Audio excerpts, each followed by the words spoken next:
In this video, we're going to talk about how to tie two downspouts together. Now, one downspout will be your dominant downspout. It'll have more gutter. You want that to be the straight part of the Y. Look at the Y fitting.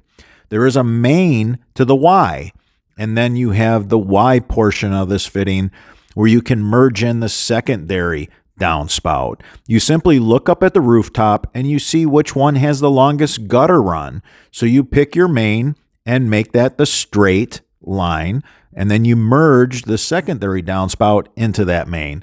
That's the correct way to tie two downspouts together and how you determine which one gets wide. Always have an inline catch basin. If you're in the landscape, go with a solid cover. That way decorative stone and bark mulch and things like that don't fall into the catch basin. We always want a catch basin a few feet off the house. You're going to catch all the shingle gravel that comes off the roof.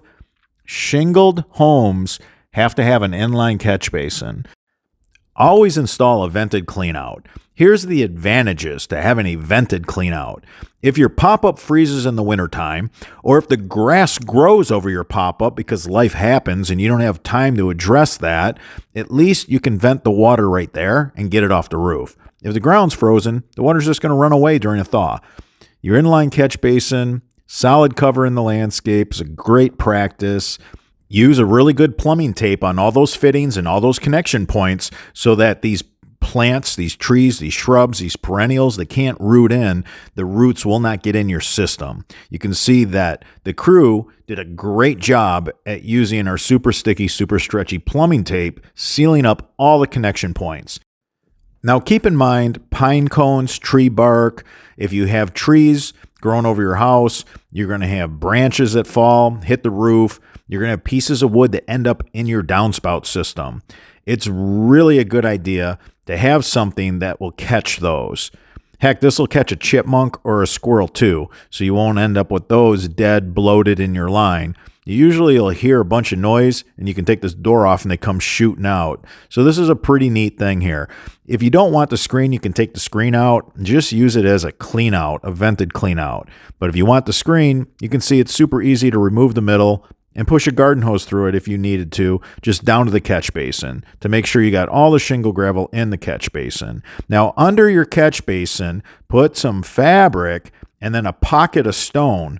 You're going to drill some small holes in the bottom of the catch basin. The idea here is you're going to move all the bulk water because the holes are so tiny, you're not going to lose a lot of water at the catch basin. And then when the storm is done, the water that's left in the catch basin can slowly leach into the subsoil.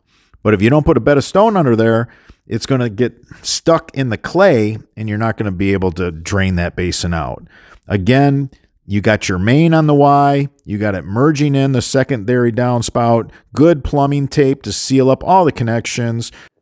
Now the distance that you run it away from the house, the farther you can go, the better. And usually the farther that you go, the more fall you have, which means there's going to be more drop and you're going to empty the line. If you don't go far enough, usually you hold a lot of water in your line.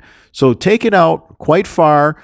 You're probably dealing with a little bit of slope anyways. I mean, a lot of homes have some, and always use a pop-up that you can get your hand down in. And this is the only one on the market. We make a pop-up that you can reach in, and a lot of times like tree seeds will float down and they'll get caught in the elbow of the pop-up. Super easy to reach in, just clean those tree seeds out. And of course, that turf restrictor plate keeps the grass from growing over. That's one of the biggest problems with drainage systems, is the grass grows over the discharge, and then the water can't get off the roof. It pours over the gutter, and you end up with a flooded basement. If you found any of this information helpful, give us a thumbs up. It supports the channel. I'm your host, Robert Sherwood. And until the next video.